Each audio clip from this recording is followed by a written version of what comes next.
Pastor గారికి pastor గారికి కూడా ముందుగానే నా వందనాలు తెలియజేస్తున్నాను. ఈ గుడికైతే మేము ఎన్నో 2 సంవత్సరాల కిందట ఏర్పాటు చేసుకోవాలి. ఎందుకు దేవుని చిత్తం ఈ రీతిగా ఉందని మేము అనుకుంటున్నాము. నాకు 2009లో వివాహం అయింది. వివరించలేను కూడా నేను. నా భర్తకి ఎటువంటి ఉద్యోగము లేదు. ఒంటరిగా మేము పిల్లలకు అన్నప్పుడు నీళ్ళు వేసుకున్నప్పుడు కానీ ఎన్నో ఇబ్బందులు పడ్డాం. మేము తినడానికి తిండి కూడా లేని పరిస్థితులు మేము అనుభవించాము. పిల్లల్ని అమ్మోళ్ళ ఇంటికాడ నేను ఎందుకు పెట్టవలసి వచ్చిందంటే నేను ఒక్కతే ఆ టైంలో నేను పంపించేశాను. అప్పటి నుంచి ఇప్పటి వరకు కూడా అమ్మోళ్ళ ఇంటికాడే ఉన్నాడు. పిల్లలకు కూడా పెంచుకోలేని పరిస్థితి కూడా మేము అనుభవించాము. నా భర్త నేను ఎన్నో కష్టాలు పడ్డాము. ఈ లోకంలో మాకు పెళ్ళై 17 సంవత్సరాలు అయినా సరే మేము 60 సంవత్సరాలు అనుకోవాలని మేము చూసాము. ఇవాళ ఒక 10 రూపాయలు అంటే చాలు పెరుగు ప్యాకెట్ అన్నా తెచ్చుకుని తిందామని మేము అనుకున్నాము. ఆ టైంలో నా భర్త నా పుట్టిన నుంచి ఏది కూడా ఇప్పటికీ కూడా నా పిల్లల్ని అంటే చూస్తారు కానీ నా తల్లిదండ్రులు అక్కడి నుంచి ఏది తేవడానికి అసలు ఒప్పుకోవడం. ఎవరి సాయం నాకొద్దు, నేనే కష్టపడి నేనే ఉండాలని అనుకుంటాను, నేనే పైకి రావాలని అనుకుంటాడు. ఎప్పుడు ఎవరి సాయాన్ని నేను ఆశించనని అంటాడు. దేవుని విషయంలో కూడా మేము ఎప్పుడు కూడా ఎంతో విశ్వాసంగా ఉంటాము. ఇద్దరము ఏదైనా సరే మేము ఇద్దరము ఆలోచించుకునే చేస్తాము. ఎవరు ఆలోచనలు వాళ్ళవి, ఎవరి పని వాళ్ళది, ఎవరు తీరాలదనండి మేము ఎప్పుడూ ఒకే నడక నడుపుతాం. మేము ఇద్దరం కూడా పిల్లల విషయంలో ఏంటి, నా కుటుంబ విషయంలో ఏంటి. ఇక నుంచి మేము 6 సంవత్సరాలు వెళ్ళిపోయాం. మీ అందరికీ తెలుసు. ఎన్నో అవమానాలు ఎన్నో నిందలు మేము అనుభవించాము. అదే సంవత్సరంలో దేవుడు నాకు వాగ్దానం ఇచ్చాడు, ఎందుకు ప్రతిగా రెట్టింపు ఘనతనిస్తానని. ఇప్పటి వరకు కూడా నేను వాగ్దానాన్ని అసలు మర్చిపోని ఎప్పుడు నేను జ్ఞాపకం చేసుకుంటాను. తండ్రి, ఆ వాగ్దానం నాకు ఎందుకు ఇచ్చావో నాకు ఈరోజు అర్థమైంది అని నేను ఎప్పుడు దేవుడిని అడుగుతాను. నేను తర్వాత ఎన్నో వాగ్దానాలు వచ్చినాయి కానీ ఆ వాగ్దానం నా మనసులో అలా ముద్రించుకుపోయింది. దేవుడు మా జీవితాల్లో ఎన్నో గొప్ప కార్యాలు చేశాడు. ఎన్నో అవమానాల నుంచి మమ్మల్ని లేవనెత్తాడు. ఎన్నో నిందలు పడ్డాము కానీ మమ్మల్ని ఎంతో పైకి లేవనెత్తాడు. మీ అందరికీ తెలుసు మేము ఎన్ని కష్టాలు పడ్డాము ఏంటో. అయితే బాబు అయితే 8th క్లాస్ వరకు మా అమ్మ ఇంటికాడ చదువుని మీ అందరికీ తెలుసు. బాబు 8th క్లాస్ చదివినప్పుడు అప్పటి వరకు అసలు చదవనట్టే ఉండేవాడు. ఇంటికాడ ఎప్పుడు ఫస్ట్ ర్యాంక్ వచ్చేది. ఇంకా ఎక్కువ చదివితే బాగుంటుందని మేము తిరుమల స్కూల్లో వేస్తాం తీసుకొచ్చి. మరి ఆ స్కూల్లో అయితే బాబు పడిపోవడం, ఎవరో తోసేశారని చెప్పడం ఇవన్నీ జరిగినాయి.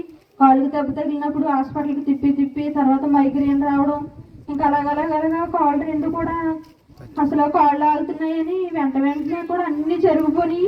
కానీ మేము ఆర్ఎంపీ డాక్టర్ చూపించుకుంటా పెద్ద హాస్పిటల్కి వెళ్ళినప్పుడు వెంటనే ట్రీట్మెంట్ స్టార్ట్ చేయాలమ్మా అన్నప్పుడు దేవుడు నిజంగా మమ్మల్ని ఏ రీతిగా ఆదుకున్నాడంటే మేము వివరించలేను అసలు ఏనది. హాస్పిటల్కి తీసుకెళ్ళినప్పుడు డాక్టర్ గారు అయితే ఎంతో మనీ ఖర్చు అవుతుందని చెప్పారు. మా చేతిలో అయితే ఏమీ లేదు. దేవుని మీద నమ్మకం. బాబునైతే హాస్పిటల్లో జాయిన్ చేసాము. లోక రీతిగా నేను చెప్పాలంటే కనుక మా నాన్న లేకపోతే మేము ఏమీ కూడా తీసుకోలేము. ప్రతి విషయంలోనూ కూడా మాకెంతో సహకారం నా కుటుంబం. పిల్లల విషయంలో కానీ నా విషయంలో కానీ మేమెంత స్థితిలో ఈరోజు ఇలా ఉన్నామంటే దేవుడు తర్వాత అలాగే ఎంతో మమ్మల్ని వెన్నంటి నడిపించి ఇది చేయండి అది చేయండి అని మాకు ఎంతో సలహాలు ఇచ్చి మాకు ముందు నడిపించాడు మా నాన్న. ఎన్నో విషయాలు ఆదుకున్నాడు మమ్మల్ని. నా బిడ్డ విషయంలో కూడాను 9th క్లాస్ అంతా మేము అసలు ఎంతో నరకం అనిపించాము. నిద్ర లేకుండా ఎందుకు పిల్లోడు ఇలాగ అయిపోతున్నాడు అని ఇద్దరం ఎన్నోసార్లు ఏడ్చాము. అనవసరంగా తీసుకొచ్చాము ఇక్కడికని ఎంతో ఎన్నిసార్లు ఆలోచించుకున్నాము. పిల్లోడు అలా పెద్ద నీరసం అయిపోయినప్పుడు హాస్పిటల్కి తీసుకెళ్ళినప్పుడు ఐసీయూలో పెట్టినప్పుడు అందరూ వచ్చారు చూడడానికి. డాక్టర్ గారు అయితే మమ్మల్ని పిలిచి నేను ఉన్నాము, నాన్న డబ్బులు తీసుకొస్తానమ్మా మీరు ఇక్కడే ఉండండి అని ఇంటికి వెళ్ళాడు. డాక్టర్ గారు రూమ్లోకి పిలిచారు మమ్మల్ని. పిలిచామ్మా బాబు ఎవరు పిల్లోడు అని అడిగాడు. మా అక్కని చూపించింది మా చెల్లి. చూపించినప్పుడు అమ్మ మీ పిల్లోడికి వచ్చింది చిన్న నీరసం అయితే కాదు, నేను అలా చెప్పను, చిన్నదే తగ్గిపోద్ది అని నేను మబ్బి పెట్టి డాక్టర్ నేను కాదు, మీ పిల్లడు వెంటిలేటర్ మీదకి వెళ్ళకుండా మీరు చూసుకోండి అంతే, నేను ఎంతకంటే ఏమీ చెప్పలేను అనేసి అని అన్నాడు. ఏంటైనా ఇలాగన్నారు వెంటిలేటర్ అన్నాడు. అనేసి మా చెల్లి నేను బయటకు వచ్చి ఎంతో కూలిపోయాము, ఎంతో ఏడ్చాము. నన్ను ఓదార్చేవాళ్ళు లేరు. మా చెల్లి కూడా నా పక్కన కూర్చుని ఎంతో ఏడిసింది. ఎవరు కనపడితే వాళ్ళకి ఎవరు ప్రతి సంఘానికి ఎన్నో గ్రూపుల్లో ఎంతో మంది నా బిడ్డ కోసం ప్రార్థన చేశారు. వాళ్ళందరికీ కూడా నేను ఈ కూడికి ద్వారా నేను వందనాలు చెల్లించుకుంటున్నాను. 3 రోజులు మేము పడుకున్నాము, తిన్నాము, నాకు ఏమీ తెలియదు. 3 రోజులు అలాగే హాస్పిటల్లో ఉన్నాము. 3వ రోజు డాక్టర్ గారు వచ్చి అసలు ఏంటి బాబు ఇంతలాగా, అసలు నేను నా సర్వీస్లో ఇంతలా రికవర్ అయిన ఎవరిని చూడలేదు అని మళ్ళీ వేరే డాక్టర్లు కూడా తీసుకొచ్చి బాబుని చూపించినప్పుడు రిపోర్ట్లు చూపించకుండా బాబుని చూపించినప్పుడు బాబుకి నీరసం లేదు, నువ్వు ఎలా ట్రీట్మెంట్ చేసావని డాక్టర్ని అడిగినప్పుడు తర్వాత మళ్ళీ రిపోర్ట్లు చూపించినప్పుడు ఏంటి ఇలాగా ఇంత ఫాస్ట్గా ఎలాగ రికవర్ అయ్యాడు అనేసి డాక్టర్లు కూడా చాలా ఆశ్చర్యం కలిగిన కార్యం దేవుడు చేశాడు మా విషయంలోనూ. అసలు డాక్టర్ గారు 10 సార్లు రూమ్ కాడికి వచ్చి మా పిల్లోడు ఇంకా అలాగే చూసేవాడు. ఎందుకంటే ఆయన కూడా నమ్మలేకపోయాడు దేవుని కార్యం. అది ఆయన చేసిన కార్యాలు మనకి హృదయానికి ఒక్కోసారి గోచరం కావు. నా బిడ్డ విషయంలో మాత్రం దేవుడు చేసిన కార్యం నా జీవితాంతం మేము గుర్తుపెట్టుకుంటాము. నా బిడ్డ ఈ రోజు అలా ఉన్నాడంటే దేవుని కృప. ఇంకా 10th క్లాస్లో ఇక్కడ చదివించొద్దాను డాక్టర్ గారు స్కూల్కి పంపొద్దన్నప్పుడు 2 నెలల గ్యాప్ వచ్చిందనేసి తర్వాత బాగానే ఉన్నాడని మళ్ళీ హాస్పిటల్కి వెళ్ళి అడిగితే దగ్గరగా ఉండి పంపించండి అమ్మా, జర్నీ చేయకూడదని అన్నప్పుడు మళ్ళీ అక్కడ అదే స్కూల్లో వేసేయమని అన్నాడమ్మా. మా ఫ్రెండ్స్ అందరూ ఉంటారు అక్కడ ఉంటానంటే పిల్లోడికి ఎక్కడైతే నచ్చుతుందో అక్కడే వేసేది. మా నాన్న అయితే అసలు ఒప్పుకోలేదు, మేము తీసుకుపోతాం పిల్లోడని అన్నారు. సరేనా అక్కడ వేసాము. మేము కూడా అక్కడ అద్దెకి వెళ్ళిపోయాము.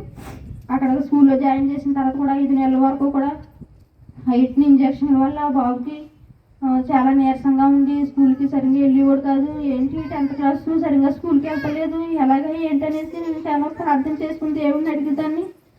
5 నెలలు వెళ్ళాడు మా బాబు స్కూల్కి. 552 మార్కులు వచ్చినాయి. అసలు ఎంతో దేవుని కృప.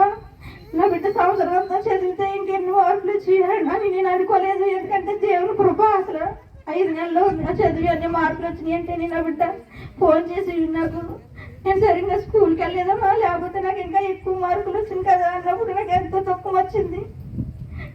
బిడ్డ ఎంతో అన్నో ఆశయాలతో ఉన్నాడు. దేవుడు అన్ని నెరవేర్చాలని నేను అడుగుతున్నాను, దేవుడిని అడుగుతున్నాను.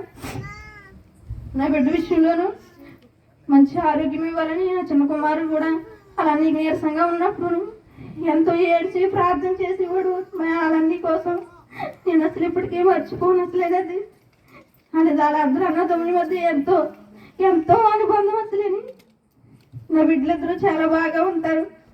ఇద్దరు కూడా వాళ్ళ అన్నయ్య లేకపోతే జనం కూడా ఉండడు. వాళ్ళ తమ్ముడు లేకపోయినా వాళ్ళ అన్నయ్య ఉండడు. ఎంతో ప్రేమగా ఉంటారు ఇద్దరు. ఆ బంధం ఎప్పుడు అలాగే ఉండాలని నేను కోరుకుంటున్నాను. అలాగే నా తల్లిదండ్రుల గురించి కూడా మీరు ప్రార్థన చేయండి. అలాగే వృద్ధాప్యంలో ఉన్నారు తాత నాయనమ్మ, అతనికి కూడా మంచి ఆరోగ్యం ఇవ్వాలని.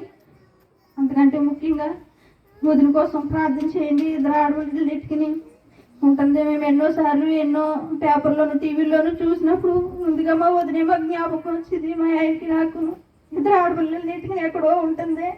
ఎన్నో ప్రమాదాలు ఎన్నెన్నో వింటున్నాము. ఆయన ఆ బిడ్డల ముగ్గురికి కూడా నువ్వే తోడుగా ఉండని నేను ఎంతో ప్రార్థన చేసేదాన్ని. చదువు విషయంలో కూడా నా మేనగోడలు ఇద్దరు కూడా ఎంతో బాగా చదివి ఎంతో ప్రయోజకులు అయ్యారు. పెద్ద మేనగోళ్ళకు కూడా ఉద్యోగం వచ్చేలాగా మీరు అందరూ ప్రార్థన చేయండి. చిన్న మేనగోళ్ళు BSc నర్సింగ్ చదువుతుంది, అనారోగ్యంగా ఉంది, బిడ్డ కోసం ప్రార్థన చేయండి. అలాగే నా కుటుంబస్తుల కోసం నా రక్త సంబంధికులు అందరూ వచ్చారు. అందరికి కూడా ప్రత్యేకమైన వందనాలు చెల్లించుకుంటున్నాను. నేను తప్పు మాట్లాడుంటే క్షమించండి. దేవుడు నా జీవితంలో చేసిన కార్యాలు ఇంకా ఎన్నో నేను చెప్పలేకపోతున్నాను. నాకు దుఃఖం అయితే ఆగట్లేదు. నా బిడ్డల విషయంలోనూ, నా విషయంలోనూ, నా కుటుంబ విషయంలోనూ, నా భర్త విషయంలోనూ ఎన్నో కార్యాలు చేశాడు. లారీ కొనుక్కున్నప్పుడు కూడా మా చేతులు 1 రూపాయి కూడా లేదు. మొత్తం అప్పు చేసే కొన్నాం మేము. దేవుని మీద నమ్మకం పెట్టి అయినా మేము బండి కొనుక్కుంటున్నాం అనేసి దేవుడిని అడిగి మేము కొనుక్కున్నాము. ఆ బండి కొనుక్కొని తిరుగుతుంది అనిపించేసరికి పిల్లోడికి ఇలా దెబ్బ తగలడం, దాని మీద ఒకటి ఎన్నో కష్టాలు వచ్చినాయి. అయినా సరే దేవుని సన్నిధిలో మేము విశ్వాసంతో నిలబడి నిరీక్షణతో ఎదురు చూసాము. దేవుడు మమ్మల్ని ఈ రీతిగా హెచ్చించాడు. అసలు ఈ స్థితికి మేము వస్తామని ఎప్పుడు కల్లో కూడా అనుకోలేదు. ఎన్నో కష్టాలు పడినప్పుడు అసలు ఇల్లు కట్టుకుంటాము, ఇక్కడికి వస్తాము, ఇలా ఉంటాము అనేసి మేము అసలు అనుకోలేదు. దేవుడు కార్యం ఇదంతాను. నా భర్త నేను చేసిన ప్రార్థన, పడిన దుఃఖము దేవుడు ఎలా నాట్యంగా మార్చాడని నేను అనుకుంటున్నాను. నా బిడ్డల విషయంలో మీరందరూ ప్రార్థన చేయండి. నా కుటుంబం కోసం, నా సహోదరుల కోసం కూడా మీరు ప్రార్థన చేయండి. నా రక్త సంబంధులందరి కోసం ప్రార్థన చేయండి. చిన్న సాక్ష్యం దేవుడు దీవించును గాక.